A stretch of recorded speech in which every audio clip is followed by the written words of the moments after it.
Good afternoon and welcome everyone to the first in our series we have called Healthcare Compass. I can see here that we've got well over 50 people already joined us, so I'm looking forward to really getting into this. In this series, leading healthcare professionals and advocates will guide us through the essential aspects of blood cancer care in New Zealand. Today's topic is one we're all eager to explore, the future of blood cancer care in Aotearoa. Now, before I hand over to our speaker, you'll note that you're all muted just to ensure we can all hear the talk clearly, but you can submit your questions via the Q&A button at the bottom of the screen. It's sort of in the middle if you scroll towards below the images. Now, you can add in questions there as they come into mind, and we'll have time at the end to then go through these. This talk, as with all the talks, will be recorded and available in the near future on our YouTube channel. Now, let's get to our speaker. I would like to introduce my colleague, Rosie Shaw. Rosie Shaw is the Head of Advocacy at LBC, a role committed to improving access to medicines and services for people living with blood cancer. She has a background in the pharmaceutical industry and in health policy, spanning New Zealand, the UK, and Australia, and will today be talking to the future of blood cancer care in Aotearoa. I hand over to you, Rosie. Perfect. Thanks, Sean. Can I just check that you're able to see my screen? Yes, it's just slowly coming up at the moment. There we go. You can see that, Rosie. Perfect. Thank you. Brilliant. So my first foray into blood cancer was actually a decade ago. I was working in the pharmaceutical industry and I was in London, and I was fortunate enough to be involved in some really cutting edge medicines that were being introduced to health systems for the very first time. Now it's a decade on, and many of those treatments are considered standard of care worldwide. What excites me about the future of blood cancer care, and I'm sure it excites you too, is the pace of innovation in this space and the fact that the next wave of innovation is only going to be bigger and better than what's come before us. So today I'm going to take you on a journey and reflect on what's already been achieved in terms of innovation for blood cancer. I'm going to look ahead to some of the strengths and challenges that New Zealand will face as we work out how to adopt these innovations here in New Zealand. And I'm also going to touch on what LBC are doing in order to chart a path that makes sure that every New Zealander with blood cancer can benefit from the very best that science has to offer. So as Sean mentioned before, please feel free to pop questions in the chat as we go along, and I'll make time for questions at the end. So before we get into it, I think it's always helpful for us to reflect on why we're all here and why this matters to us. So this slide is just a snapshot of a very few of the people of New Zealand who have a blood cancer. All in all, there's about 27,000 New Zealanders living with a blood cancer today, and those numbers are only expected to rise as we've got an aging population and as people live longer with a blood cancer diagnosis. That's why it's really important that we're prepared to provide the very best possible care for blood cancer patients now and in the future. Blood cancer has always set the pace for innovation. So as many of you will know, it's a really complex health challenge. Often a diagnosis comes at a massive shock. There's usually very little awareness of what a blood cancer is before you're diagnosed.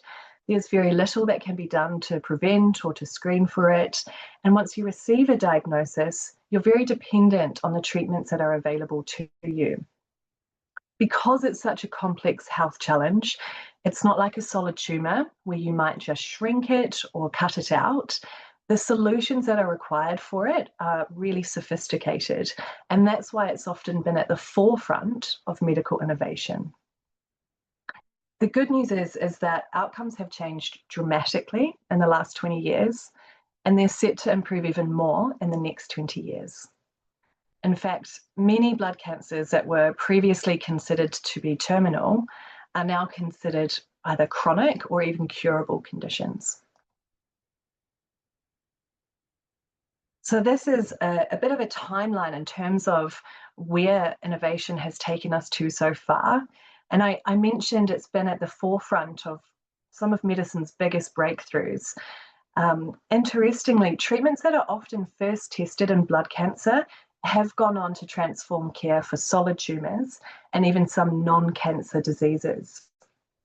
So the first example is back in the 1940s, post-World War II, the very first chemotherapy agents were tested in lymphoma patients.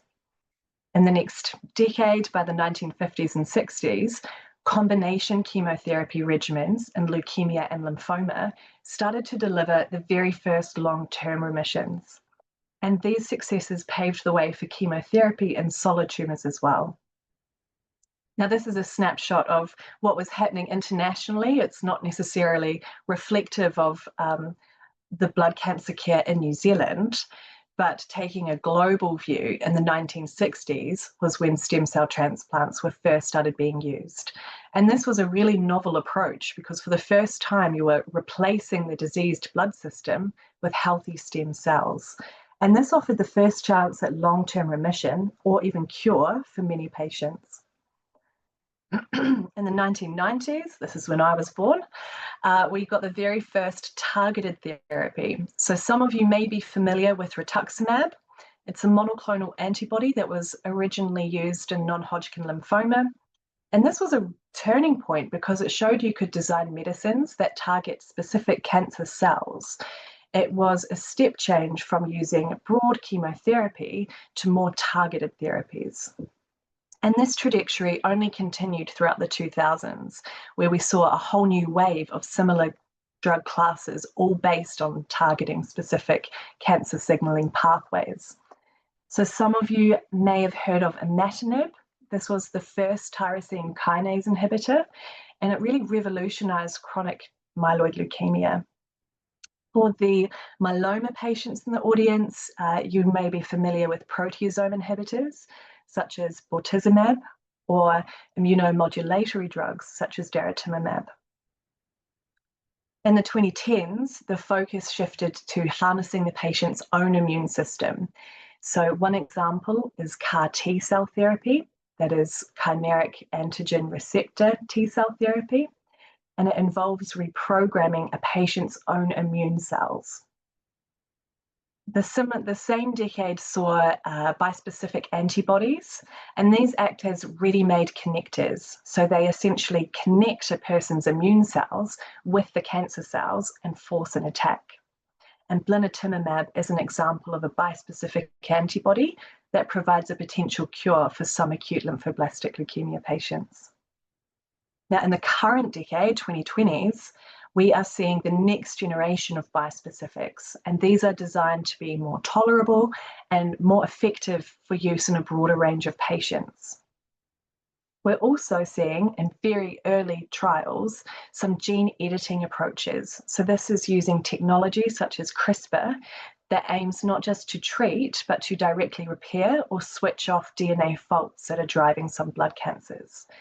So we're essentially entering an era where dynamic genetic level control of cancer treatment is becoming a reality.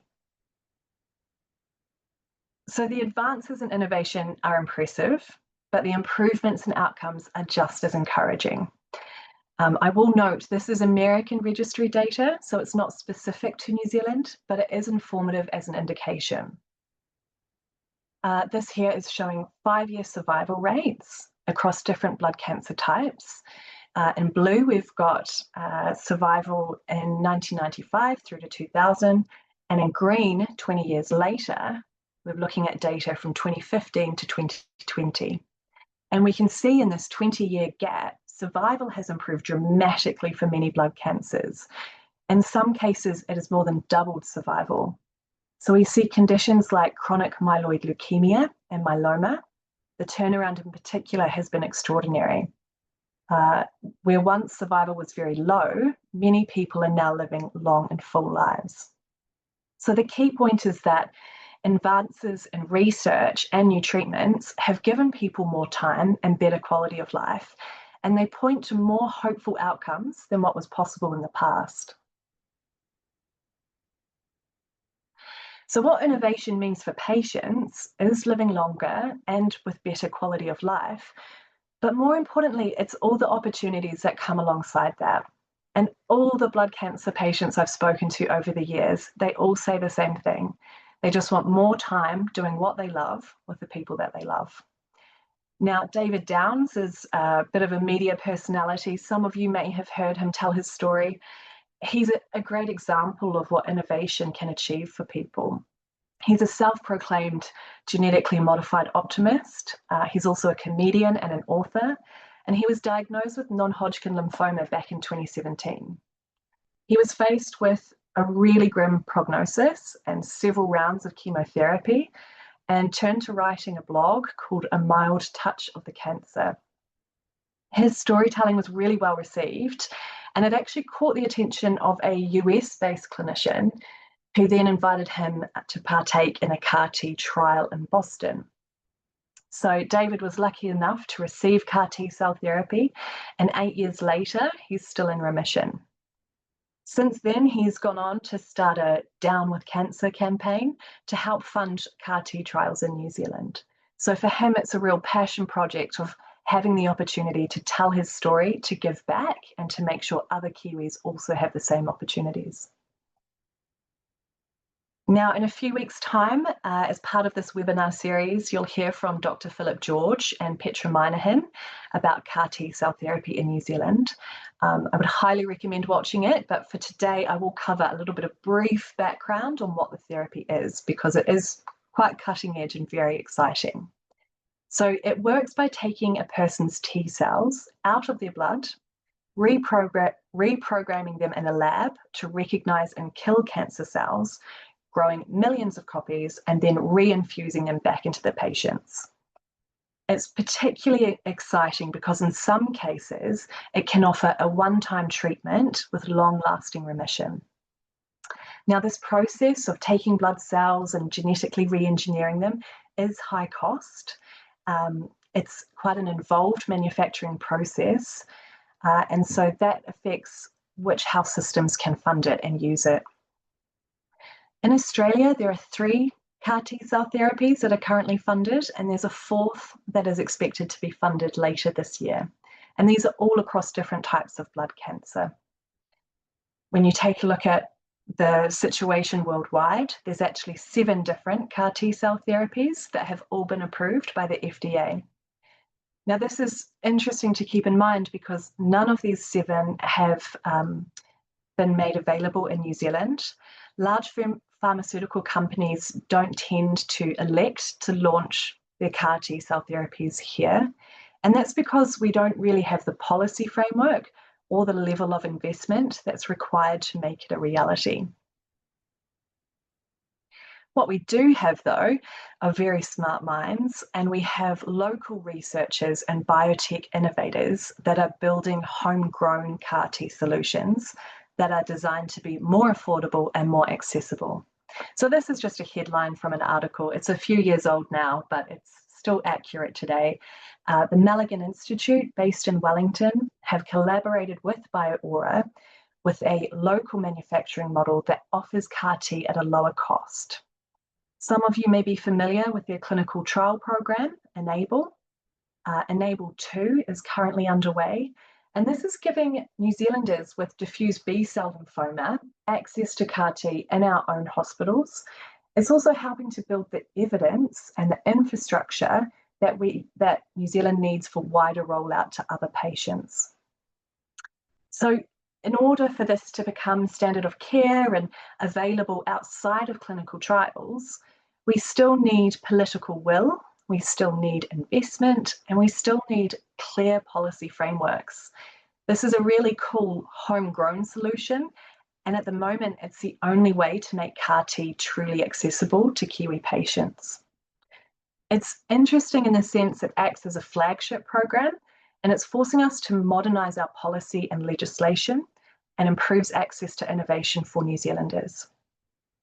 Aotearoa in particular are also building an immunotherapy centre in Christchurch, and this will have a really lasting healthcare impact as well as offering a lot of economic growth. Once it's fully operational, it's predicted to contribute about $250 million per annum to Christchurch's local GDP. I'm particularly excited about that because I'm from Christchurch. So it's an example of how innovation can be a win-win. It benefits patients, it benefits the health system, but it can also benefit the broader economy. Now, that said, the risk is that if we don't adopt this healthcare, if it is not made available beyond clinical trials, we risk losing that innovation and the talent that goes alongside it. And we risk losing it to other markets, either Australia or other countries that are more permissive and more quick to adopt. So the work at Mulligan and Aotearoa shows us that we can deliver cutting-edge therapies here in New Zealand. But CAR-T is only the beginning, and there is a whole other pipeline of new treatments that is just as exciting. So, for example, there's a bit of early research underway to look at ways in which we can provide off-the-shelf CAR-T. Now, this is called off-the-shelf because it essentially uses healthy donor cells that are gene-edited, stored in a cell bank, and ready to use when a patient needs them. So instead of retrieving the cells from the patient and going through the weeks-long manufacturing process, it provides a CAR T cell product that is readily available and removes weeks of waiting time, which is particularly important for some patients who are too unwell to wait. And beyond CAR-T, there's a whole other wave of innovation, and the general direction is really clear. Treatments are becoming more precise, they're becoming less toxic, and they're more focused on lasting control. Now, bispecific antibodies are a fantastic exemplar of this. You can kind of think about them as the Tinder of medical innovation. So they're linking up the immune cells with the cancer cells, physically bringing them into contact with each other and forcing an attack. The earlier versions of bispecific antibodies were really effective, but they often had drawbacks, such as cytokine release syndrome. The newer generations are increasingly becoming more safe and smarter, and they're expanding who can benefit. Now, it's important to note they don't necessarily replace CAR-T. Bispecific antibodies require repeated treatments, whereas CAR-T is one-off. And in many blood cancers, both sets of innovation are used, just at different times of the disease pathway. So we're seeing what the future could look like, therapies that are off the shelf, powerful, and more widely accessible. Alongside medical innovation, I think I reflected earlier on stem cell transplants, one of the best opportunities for lasting remission in many blood cancers. And we're seeing that particular clinical service constantly modified so that it's safer and it makes more patients eligible for treatment. So the goal across all of these advances is not just survival, but it's quality of life, it's longer remission, shorter treatment, and less disruption to daily living. So the key question is, how equipped is New Zealand to adopt innovation? Now, I'm going to start with some strengths because we do actually have strengths. We have a strong public health foundation that provides universal access. Despite the challenges getting Health New Zealand up and running, it does mean we have a centralised and one day streamlined decision-making process that will make adoption and decision-making quicker. New Zealand has some world-class clinicians and researchers, many of whom who are internationally recognised in their field. Although we're a small country and that comes with its challenges, we can actually use that to our advantage. Our size and our connectivity mean that we can adapt quickly when the system allows. We also benefit from political stability and a transparent health system, and we have the ability to learn directly from international best practice.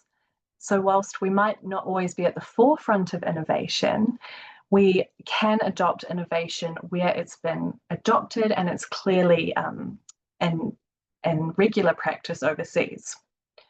So overall, we have all the ingredients, we just need to make sure that we're using them.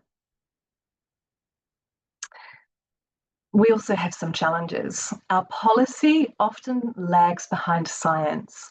So by the time new treatments are standard overseas, patients in New Zealand are still waiting.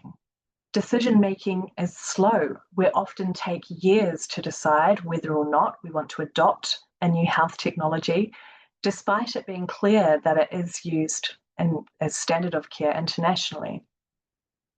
We find that medicines are chronically underfunded in New Zealand compared to other countries, and I will go into a bit more detail about that. Because we underfund with medicines, we also have very limited opportunities to take part in clinical trials. So when large pharmaceutical companies are looking at where to place their clinical trials, they often want to have sites in New Zealand, but they can't because our patient population haven't had exposure to some of the standard of care and backbone therapies that are required for eligibility. We also can't ignore the pressure on our health workforce and our services. We have several overstretched teams, and that makes it harder to implement innovation quickly.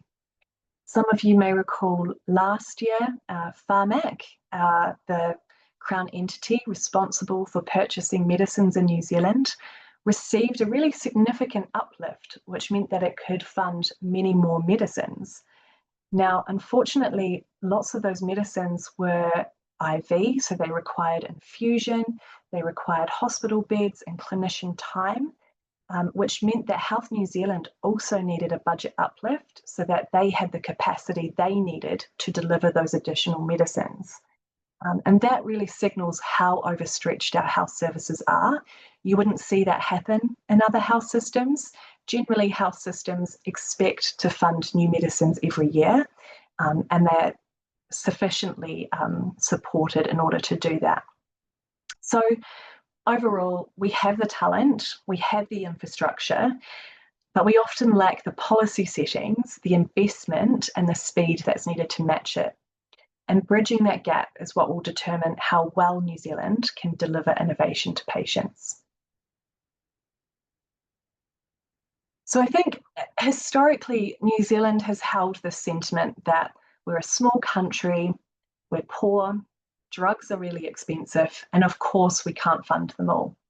And to some extent, that holds true, but it's important to take a really close look at international benchmarking to understand to what extent that is in fact true. So the OECD stands for the Organisation of Economic Cooperation and Development. It's a collection of about 32, 33 countries, all with similar economic performance. So it's a helpful benchmark in terms of how New Zealand should be performing. This particular figure is comparing what proportion of gross domestic product, or GDP, each of these nations is spending on medicines. And we can see here that the average across these nations is 1.4%. So it's pretty modest, it's not huge. In New Zealand, we sit at the bottom here, the lowest of all of these countries, at significantly lower too. We're only spending 0.4% of our GDP on medicines. So that really helps us pressure test that assumption. Maybe we're not such a poor country, maybe we are just underfunding medicines. Now, if you were hoping that underfunding medicines meant that actually we were just great price negotiators and we still had the same level of medicine access, unfortunately, that is not the case. So this, again, is looking at a comparison of New Zealand versus other OECD nations in terms of medicine access. Specifically, it's looking at 460 medicines that were launched in the decade up to 2021. And it's measuring how many of those 460 were funded by public health systems. Now we can see in the middle here, the OECD average was to fund about 1/3 of medicines launched. And again, New Zealand sits at the bottom here and significantly lower too. We funded only 7% of new medicines.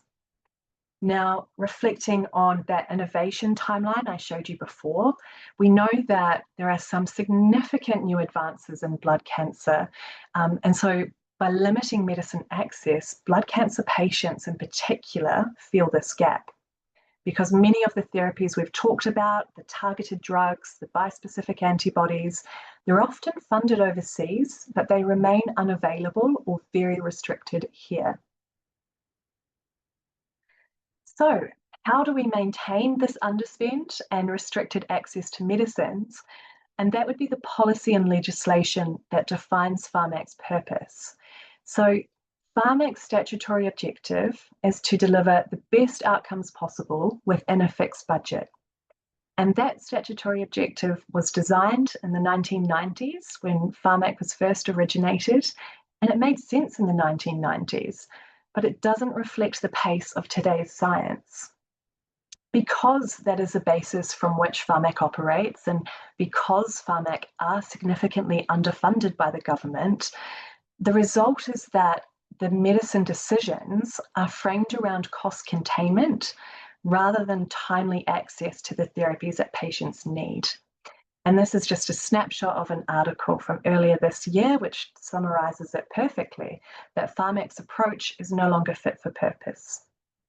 So globally, we see that medicines are moving towards precision. We're seeing cell and gene therapies, one-time curative treatments, but in New Zealand, the policy framework is still built on primarily investing in low-cost treatments.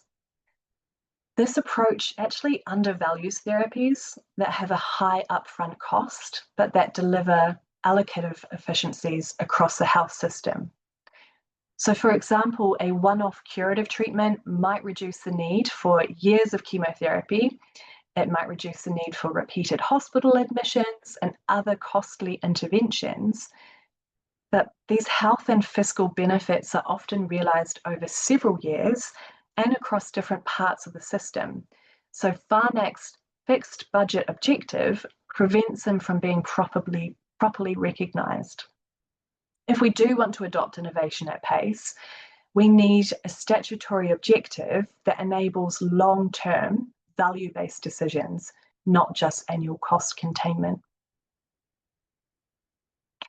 And earlier this year, there was a really powerful media series that highlighted the patient impact of our medicine policy and access environment. And it covered New Zealanders travelling overseas for CAR T-cell therapy. And these stories brought to life what the numbers don't always show, and that's the human cost of delays and underfunding. So these are all families who were forced to leave home, they uprooted their lives, and they went to great lengths to access treatment abroad. The financial cost for all of them was enormous. It's hundreds of thousands of dollars, often raised through Give a Little or through personal debt. Some of these people made it back in remission and with hope, and others didn't.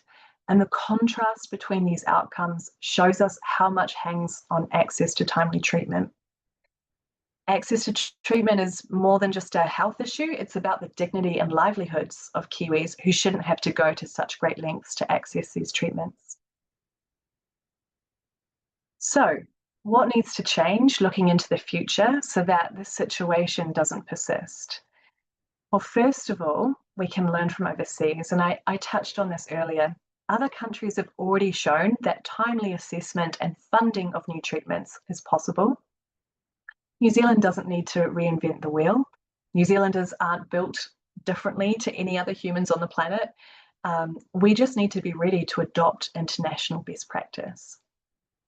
Secondly, leadership is essential. So we often see there's many challenges in our health system at the moment, and a lot of what we're doing is reacting to the problems as they arise. And that's important to do, but we still need a clear plan for the future. We need a roadmap that sets out not just what is possible, but how we might get there.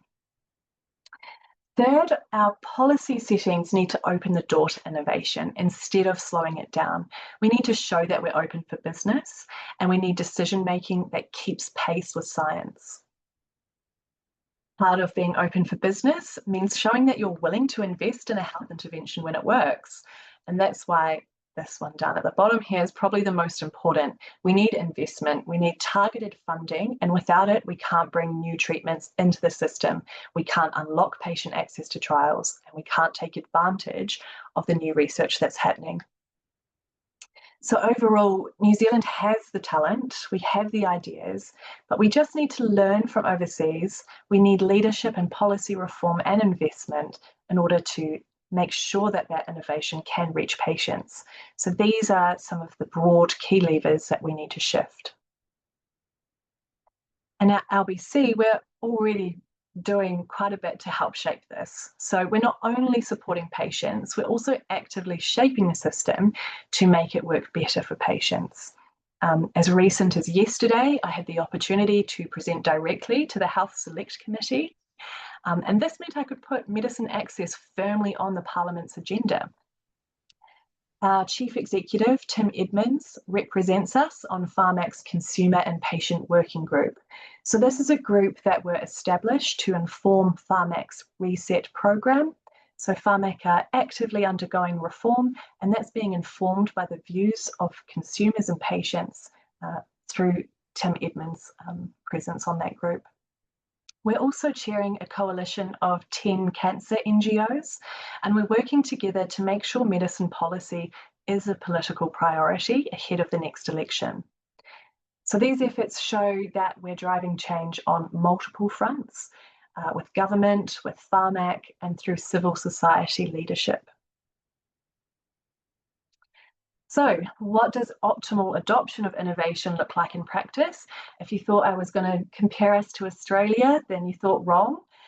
We do often look to Australia in terms of the sorts of treatments we want access to or how we want our health system to deliver for us. And obviously, if we had the same level of treatment access as Australia, it would be a massive improvement. But if you look across the international stage, Australia isn't necessarily the benchmark for the ideal. Australia themselves have their own policy issues and their own access delays, and perhaps a more interesting example is Germany. It shows what happens when a health system is designed to adopt innovation and to adopt it quickly. So in Germany, once the medicine receives regulatory approval, so that's the review to make sure it is safe and effective, it's immediately funded and available to patients through the statutory health insurance. Now, there's still value assessments and price negotiations that happen, but they happen in that first year after launch so that patients aren't waiting for that process. There might be people in the audience today who have waited quite a while for Pharmac to come up with a decision. So this is, a quite stark comparison in terms of how that process can occur. As a result, German patients have access to the full range of modern blood cancer therapies. So targeted agents are in routine use. CAR T-cell therapies and bispecific antibodies are available. And this makes sure that patients have timely access to the newest treatment options, and it's translating into really impressive survival results. So according to international Concord data, Germany is consistently ranking among Europe's top performers for overall cancer survival. So this is proof that policy design and timely access do make a measurable difference for patients. And the lesson for us is really clear. When policy is designed to enable fast adoption, patients live longer and better. And these gains are the direct result of decisions, priorities, and investment. And that is something New Zealand can change. So, how do we chart a path to adopt the global best practice in New Zealand? Well, first of all, we start out with a really ambitious goal. LBC, in collaboration with haematologists, have set an ambitious goal for no lives needlessly lost to blood cancers by 2035. And if this sounds familiar to you, it's because Australia has set the same target, and it is one that we are equally as equipped to be able to deliver upon. So in order to get us there, LBC are partnering with Deloitte and with the University of Auckland to develop a report. And this report will define the state of the nation for blood cancer. It'll be a landscape analysis that maps where we're currently at, compares it to global standards of care, and sets a clear path forward. So this work is being shaped by data, by lived experience. Maybe some of you today have contributed to our patient survey. It's being informed by clinical input, and it will be peer reviewed by haematologists to strengthen its influence and political relevance. So we know from international evidence that survival rates are higher in countries that fund and adopt innovation faster. And that means that when New Zealand patients miss out because of slow decision making, antiquated policies, and distorted priorities, avoidable mortality is a consequence. The goal that we've set is about changing the way we think about blood cancer in New Zealand. So it doesn't mean eliminating blood cancer completely, but it does mean eliminating preventable deaths, particularly when they're caused by delays, inequities, or outdated treatments. So 2035 is a while away, and by setting that as a target, we are giving ourselves a clear timeframe to mobilise. We want to align research programs, government funding, and system reform towards this shared vision. This program of work is actively underway and is expected to launch in the coming months. So if there's one thread running through today's session, it's that blood cancers have been at the forefront of medical breakthroughs, starting from chemotherapy to targeted and even personalised therapies. These advances have transformed survival outcomes, not just for blood cancer, but across medicine as a whole. And this story doesn't stop there. Treatments are becoming more precise, they're becoming less toxic, and they're more focused on lasting control.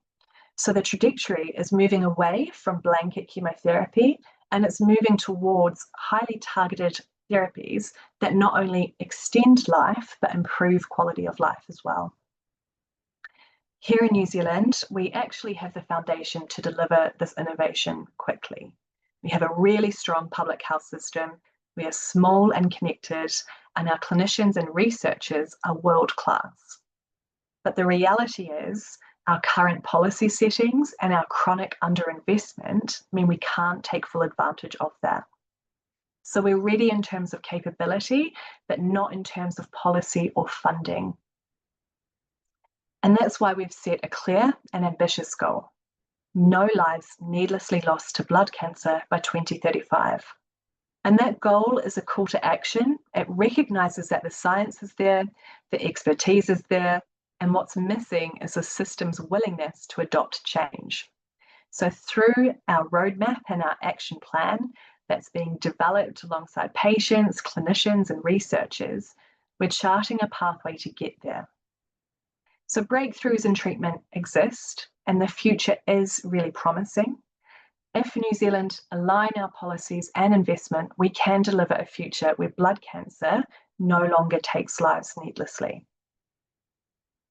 And with that, I might close off and hand over to Sean to summarise some questions. Oh my goodness, there was so much in there. I think I can see now there was almost 100 people who were eagerly listening, and I can see some questions still coming in. So just while people add some more questions, I just want to reflect back on how positive the theme was. I can hear the intense amount of work that needs to be done, that we all need to do together. But I really felt that sort of that positivity that was coming through, these opportunities for us to be a world leader in treating cancers and in specifically blood cancers. So thank you so much, Rosie, for taking us through that. I do want to remind everyone that this was recorded because there was so much valuable stuff in there that I'm going to have to go back and spend a bit of time reviewing some of those slides that I couldn't catch everything. So you'll be let known when that is up on our YouTube channel. So ensure you share it with friends and family, but take a bit of time to go through it as well. Looking down on some of these questions, I just want to comment. There's a few that are very specific to your situation, and I don't think that's to say they're not important, but these are probably things you could take to your local support services coordinator. They will be able to then delve a bit more in detail with that, and obviously come back to Rosie for some guidance. So now looking down here, there are some that are on CAR T. I think a lot of that is probably being covered. Um, Murray here is just noted, I'm using your name because you've left it up there, Murray. So uh, that policy settings around the genetic modification, whether that was holding back investment. And I think some of that was covered around generally policy, but do you want to comment a bit more around the sorts of policies that might need to be changed within New Zealand, or the broad areas if you're able to? Yeah, no, that's a great call out, Murray. I do recall there have been ongoing changes to policy settings around genetic modification to make it more accessible, particularly for healthcare interventions. Um, I'm not sure what the current status of that is, but I can get back to you offline. I see there's another question around, is CAR T therapy essentially genetic editing of one's own stem cells? My understanding of it is that it is, and I also understand some of the research is pointing towards in vivo gene editing, so essentially doing that same CAR T cell re-engineering but within the person. And this is all very early stage stuff, but it's interesting to kind of reflect on that's the way that things are moving. I also see there's a great question here around why the government wouldn't provide some form of financial aid for patients to undertake CAR T overseas. Now, interestingly, there used to be, and perhaps there still is, funding available for some patients to receive CAR T overseas. Previously, this has been allocated primarily to children who are seeking CAR T from Australia. I'm not sure whether that funding opportunity is still available, but realistically, it's not a sustainable way of delivering healthcare. It's very expensive for a start. It's far more expensive than what it would be to deliver healthcare in New Zealand. So obviously our ultimate goal is to make sure that CAR T is adopted here.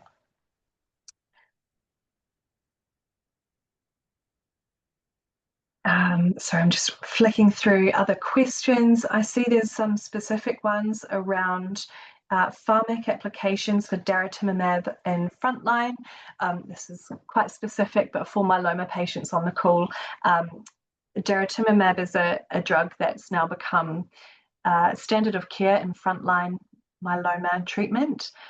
In New Zealand, it's not yet funded. My understanding is that the supplier has submitted an application in second line, but doesn't have any imminent plans to submit in frontline.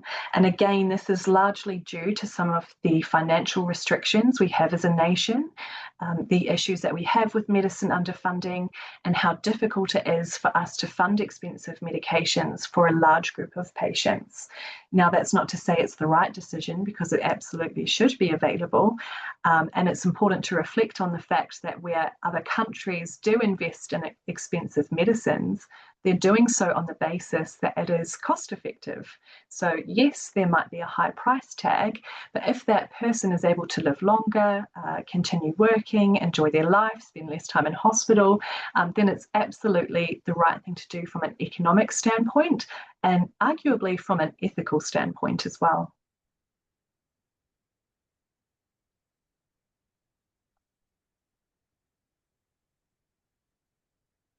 And I think that probably covers us off. Yeah, I note actually someone's left an interesting comment around, as a small country with a small population, we'll never have the funding available to meet all our needs. So that involves roads, rails, ferries, corrections, police, health.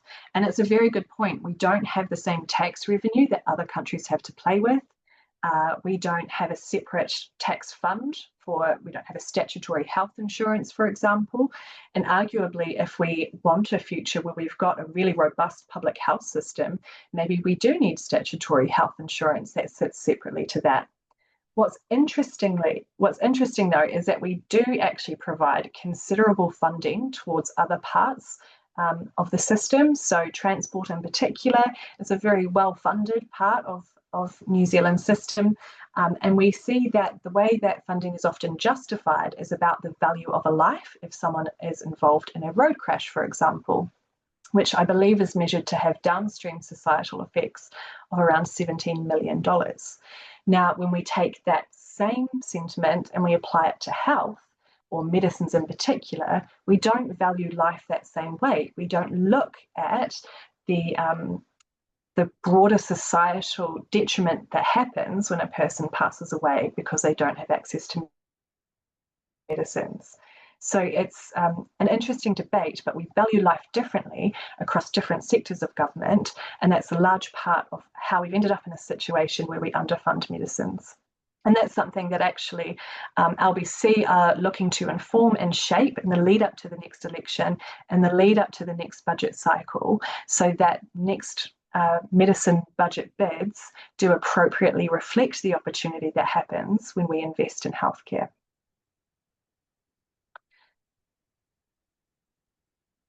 And I see there's more questions coming through now. Why doesn't Pharmac look at different funding methods? That's a really interesting one. So what we're seeing overseas is that there's all these new ways to fund new drugs. For example, some health systems will only pay for a drug if it actually works. And this helps de-risk funding a drug that might actually just not be effective in those patients. There's all sorts of new ways of doing things, but as I touched on earlier, because we have quite antiquated policy and a very antiquated model at Pharmac, everything they're doing is within the fixed budget provided. It makes it really hard for them to engage meaningfully in some more dynamic and interesting payment models. So that's a real missed opportunity for New Zealand, and something I would hope changes in the future.